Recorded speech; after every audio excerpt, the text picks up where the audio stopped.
بسم اللہ الرحمن الرحیم۔ السلام علیکم۔ آج 28 اپریل بروز جمعہ ہم بات کریں گے چیف الیکشن کمشنر کی جانب سے خط سامنے آیا ہے، اور یہ خط ہے معافی نامہ، اور یہ خط لکھا گیا ہے شہباز شریف کو، اور بڑے دکھ کا اظہار کیا گیا ہے۔ اس کی تفصیل میں آپ کے ساتھ شیئر کروں گا، اور یہ توہین عدالت کی جو درخواست میں نے آپ کو بتائی تھی ان کو عہدے سے ہٹانے کی، چونکہ اب معاملات مذاکرات کی طرف چلے گئے، تو چیف الیکشن کمشنر نے کہا کہ اتنی جو میں نے خدمت گزاری کی میں کہاں جاؤں گا، اس وجہ سے انہوں نے خط لکھا اور شکوہ کیا شہباز شریف سے۔ اس کی تفصیل بھی میں آپ کے ساتھ شیئر کروں گا، اور نگران حکومت کے خلاف پاکستان تحریک انصاف کی جو درخواستیں تھیں ان میں پاکستان تحریک انصاف کو بڑا ریلیف ملا ہے، اس کے اوپر بھی ہم بات کریں گے۔ آج عمران خان جا رہے ہیں اسلام آباد ہائی کورٹ میں کیسز میں پیش ہونے کے لیے۔ کل عمران خان کے خلاف وفاقی دارالحکومت میں درج مقدمات کی تفصیلات سے متعلق کیس تھا۔ چیف جسٹس عامر فاروق نے عمران خان کی اپنے خلاف درج کیسز کی تفصیلات کی فراہمی کی درخواست پر سماعت کی تھی۔ انتظامیہ کی جانب سے عمران خان کے خلاف اسلام آباد میں درج کیسز کی تفصیل عدالت میں پیش کی گئی۔ سرکاری رپورٹ کے مطابق عمران خان کے خلاف اسلام آباد میں درج مقدمات کی تعداد 29 ہے۔ عدالت نے عمران خان کی درخواست کو نمٹاتے ہوئے انہیں اپنے خلاف درج کیسز کی حوالے سے متعلقہ فورم سے رجوع کرنے کی ہدایت کر دی۔ پاکستان تحریک انصاف کو ریکارڈ مل گیا، تمام جو عمران خان کے خلاف مقدمات ہیں ان کی تفصیلات مل گئیں، اور اس کے بعد سپریم کورٹ جو اسلام آباد ہائی کورٹ ہے انہوں نے جو درخواست ہے اس کو نمٹا دیا، جبکہ توشہ خانہ کے جو چیلنج کیے گئے تھے عمران خان اور ان کی اہلیہ کی جانب سے نوٹسز، نیب کے جو نوٹسز تھے اس پر اسلام آباد ہائی کورٹ میں جواب جمع کروایا ہے نیب نے، اور نیب نے جو ہے وہ ہائی کورٹ میں جمع کروائے گئے جواب میں کہا ہے کہ سابق وزیر اعظم عمران خان کسی ریلیف کے مستحق نہیں ہیں۔ انہوں نے کہا کہ عدالت عالیہ سے انکوائری کے خلاف عمران خان کی درخواست خارج کرنے کی استدعا کرتے ہیں۔ نیب کے جمع کرائے گئے جواب میں کہا گیا کہ عمران خان نے کلین ہینڈز کے ساتھ اسلام آباد ہائی کورٹ سے رجوع نہیں کیا۔ نیب کے عدالت میں جمع کرائے گئے جواب میں کہا گیا کہ عمران خان کو سوال نامہ بھیجا مگر سوالات کا جواب نہیں دیا گیا۔ اسلام آباد ہائی کورٹ میں جمع کرائے گئے جواب میں نیب کا کہنا تھا کہ عمران خان طلبی کے نوٹس پر نیب کے سامنے پیش بھی نہیں ہوئے۔ نیب کی جانب سے جمع کرائے گئے جواب میں کہا گیا کہ عمران خان کے خلاف قانون کے مطابق کارروائی کی جائے گی۔ عمران خان جان بوجھ کر معاملے کو التوا میں ڈالنا چاہتے ہیں۔ عدالت عالیہ میں جمع کروائے گئے جواب میں نیب نے کہا کہ عمران خان کو قانون کے مطابق ہی نوٹس بھیجا گیا، سوالات بھی پوچھے، عمران خان نے جو جواب بھیجا اسے جواب نہیں کہا جا سکتا۔ نیب نے ہائی کورٹ میں جمع کروائے گئے جواب میں کہا کہ عمران خان اور ان کی اہلیہ نے 58 تحائف رکھے، عمران خان نے معلومات دینے کی بجائے ٹال مٹول والا جواب بھیجا۔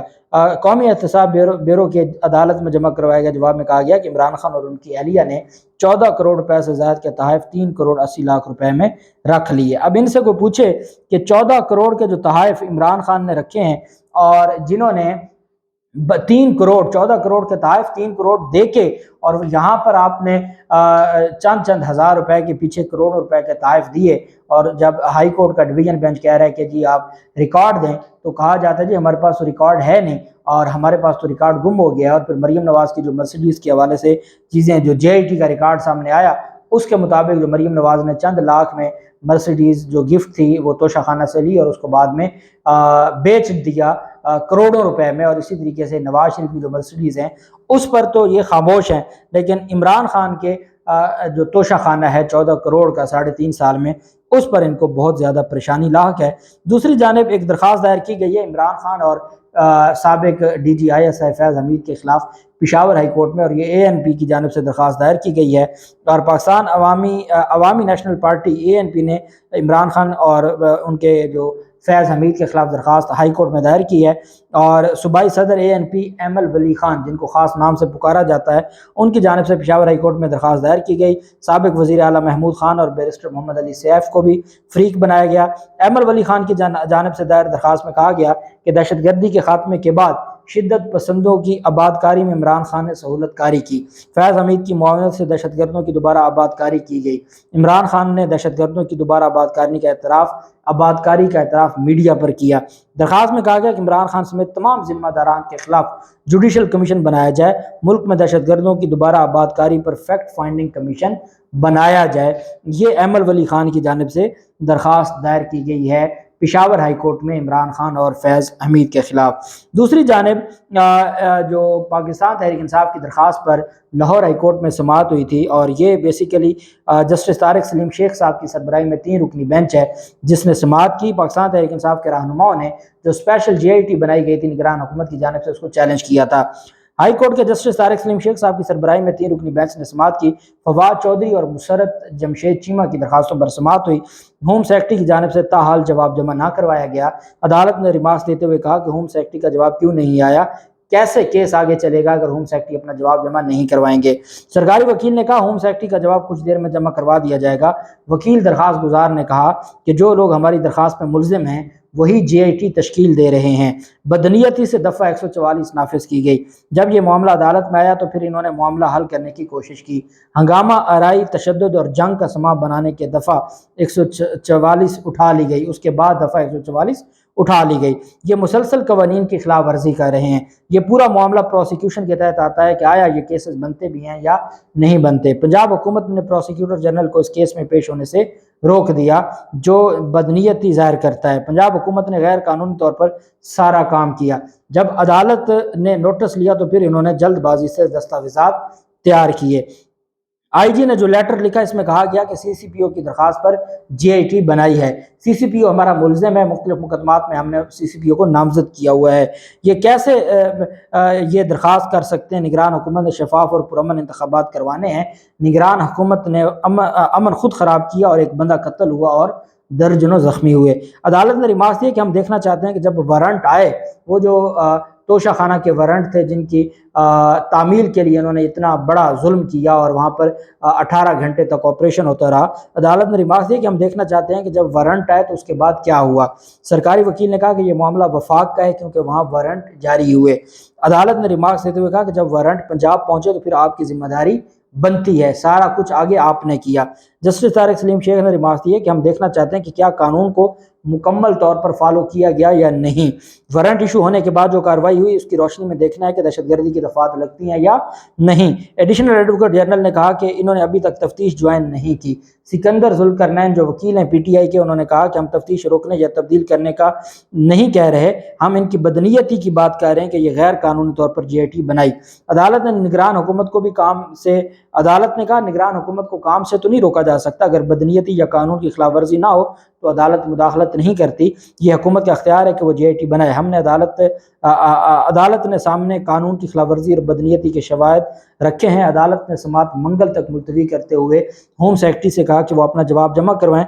फिर उसके बाद ये जितनी भी सीरीज़ ऑफ इवेंट्स हैं जिसमें 144 नाफिज किया गया, फिर PTI के कारकुनान पर जुल्म हुआ, फिर उसके बाद इन्होंने जो वारंट की तामील के नाम पर जो जुल्म किया, ये सारी चीज़ें 3 रुकनी बेंच बन गया है। तारिक सलीम शेख साहब ने कहा हम ये सारी चीज़ें देखेंगे कि कहाँ कानून की खिलाफ वर्जी हुई और साथ ये जो JIT बनाई गई है क्या ये दुरुस्त है या गलत है, इसको भी हम देखेंगे। बगावत के जो कानून को कलअदम करार दिया गया था दफ़ा 124A को, उसके हवाले से उस पर अमल दरामद के हवाले से दरख्वास्त दायर की गई थी और अदालत ने लाहौर हाई कोर्ट में बगावत के कानून को कलअदम करार देने के फैसले पर अमल दरामद के लिए दरख्वास्त दायर की गई। लाहौर हाई कोर्ट के जस्टिस शाहिद करीम ने दरख्वास्त पर समाअत की। लाहौर हाई कोर्ट ने वफाकी हुकूमत को नोटिस जारी करते हुए जवाब तलब कर लिया कि आपने दफ़ा 144 को अभी तक हज़फ डिलीट क्यों नहीं किया पाकिस्तान पिनल कोड से। दरखास्त में तरमीम की भी हदायत की। दरखास्त गुजार ने अदालत में कहा कि अदालत ने बगावत की कानून सेक्शन 124A को कलअदम करार दिया था। हुकूमत अभी तक अदालत के फैसले पर अमल दरामद नहीं कर रही और अभी तक दफ़ा 124A को ख़त्म नहीं किया गया, उसको हज़फ डिलीट नहीं किया गया। लाहौर हाई कोर्ट के जस्टिस तारिक सलीम शेख साहब ने उस पर जवाब तलब कर लिया है वफाकी हुकूमत से और कहा है कि आपने अभी तक अमल दरामद क्यों नहीं किया, इसका जवाब जमा करवाएं। दूसरी जानिब जो इंतखाबात का मामला है और chief election commissioner Sikandar Sultan Raja और शहबाज शरीफ के खिलाफ सुप्रीम कोर्ट ऑफ पाकिस्तान में दरखास्त दायर की गई थी और जो सुप्रीम कोर्ट ऑफ पाकिस्तान ने पहले फैसला जारी किया था जिसमें यह कहा था कि आपने हर सूरत इंतखाबात करवाने हैं, तो उसमें भी जो चीफ इलेक्शन कमिश्नर की जानिब से CM फाइल की गई थी उसमें कहा गया था कि जी इंतखाबात अब हो नहीं सकते, पॉसिबल नहीं है। हमने जो अक्टूबर की तारीख दी थी वो बहुत सोच समझ के दी थी, अक्टूबर की तारीख ही रहने दें। उस पर फिर चीफ जस्टिस ने फैसले में ऑब्जर्वेशन दी थी कि सिकंदर सुल्तान राजा या इलेक्शन कमीशन कैसे कह सकते हैं कि इंतखाबात मुमकिन नहीं है। उनका ये काम ही नहीं है कि वो इस तरह की प्ली लें, उनका ये काम ही नहीं है कि वो इस तरह के इतराज़ात उठाएं। उनका मसला था सिक्योरिटी, उनका मसला था फंड्स। सुप्रीम कोर्ट ने कहा कि वो मामला हम खुद देख रहे हैं। तो इलेक्शन कमीशन कैसे 18 सवाल पर मुश्तमिल जवाब जमा करवा सकता है और कह सकता है कि जी इंतखाबात मुमकिन नहीं है या इंतखाबात नहीं होने चाहिए। तो सुप्रीम कोर्ट ऑफ पाकिस्तान ने उस पर ऑब्जर्वेशन दी थी। इस बुनियाद पर चीफ इलेक्शन कमिश्नर को ओहदे से हटाने और निगरान चीफ इलेक्शन कमिश्नर की तैनाती के लिए सुप्रीम कोर्ट ऑफ पाकिस्तान में दरख्वास्त दायर की गई थी। उसके बाद चीफ इलेक्शन कमिश्नर ने शहबाज शरीफ को ख़त लिखा है और फिर उनको परेशानी तकलीफ ये भी है कि ये तो आपस में बैठ गए हैं मुज़ाकरात करने के लिए, चूँकि मरीम नवाज़ खुश नहीं है, फजलुर रहमान खुश नहीं है, तो फिर ये कैसे खुश हो सकते हैं। तो ये तो बैठ गए आपस में बातचीत करने, तो हमारे खाते तो तौहीन अदालत न पड़े। उन्होंने चीफ इलेक्शन कमिश्नर ने शहबाज शरीफ को ख़त लिखा। ख़त के मुताबिक मामला उठाना इलेक्शन कमीशन की आज़ादी सल्ब करने के मुतलादिफ है। ख़त में कहा गया कि वफाकी हुकूमत फौरी तौर पर इलेक्शन फ़ंड्स जारी करे। अब ये जो फंड्स जारी नहीं किए जा रहे, ये इलेक्शन कमीशन ने कहा कि ये हमारी आज़ादी सल्ब करने के मुतरादिफ है। आपने इस मामले को जो कौमी असम्बली में उठाया है, ये इलेक्शन कमीशन की आज़ादी सल्ब करने के मुतरादिफ है। इलेक्शन कमीशन ने जुमेरात को इंतखाबी फंड्स का मामला पार्लियामेंट को भेजने पर तहफ़्फ़ुज़ात का इजहार किया। ख़त में कहा गया कि इंतखाबात के लिए बजट जारी करने का मामला पार्लियामेंट में ले जाना इलेक्शन कमीशन की आज़ादी सल्ब करने के मुतरादिफ है। वफाकी हुकूमत इलेक्शन कमीशन समेत चार्ज शुदा बजट वाले इदारों के जितने फंड्स देने की पाबंद है। इलेक्शन कमीशन समेत इदारों का बजट वसूल किया जाता है, इस पर सिर्फ पार्लियामेंट में बहस हो सकती है। ये मामला मंजूरी के लिए आप नहीं लेके जा सकते पार्लियामेंट में। साथ कहा गया कि ECP ने लिखा कि पार्लियामेंट इदारों के चार्ज शुदा बजट में कमी नहीं कर सकती। ख़त में कहा गया कि वफाकी हुकूमत और पार्लियामेंट की जानिब से फ़ंड्स की अदम तकसीम इलेक्शन कमीशन की आज़ादी को कम करने के मुतरादिफ है। वफाकी हुकूमत पंजाब और खैबर पख्तूनख्वा में इंतखाबात के लिए फौरी बजट जारी करे। ये जो है वो इलेक्शन कमीशन की जानिब से। अब ये क्यों किया गया? अल्टीमेटली इलेक्शन कमीशन ने ये सारा कुछ किया, एक फार्मेलिटी पूरी की, लेकिन उनको ये पता है कि मामला अब उनके हाथ से निकल गया है। और अगर शहबाज शरीफ तो सियासी शहीद हो जाएंगे, सिकंदर सुल्तान राजा तो बिल्कुल ही शहीद हो जाएंगे। उन्होंने सियासत तो करनी नहीं है, तो वो ओहदे से भी जाएंगे, वो अपनी जो उनको मराआत मिलनी है उनकी जो रिटायरमेंट के बाद, उससे भी जाएंगे और आगे भी कोई काम नहीं कर सकेंगे और काला धब्बा भी लगवाएंगे। इस वजह से ये ख़त लिखा गया है वज़ीर आज़म को। अल्लाह पाक पाकिस्तान का हामी व नासिर हो। बहुत शुक्रिया। अल्लाह हाफिज़। पाकिस्तान जिंदाबाद।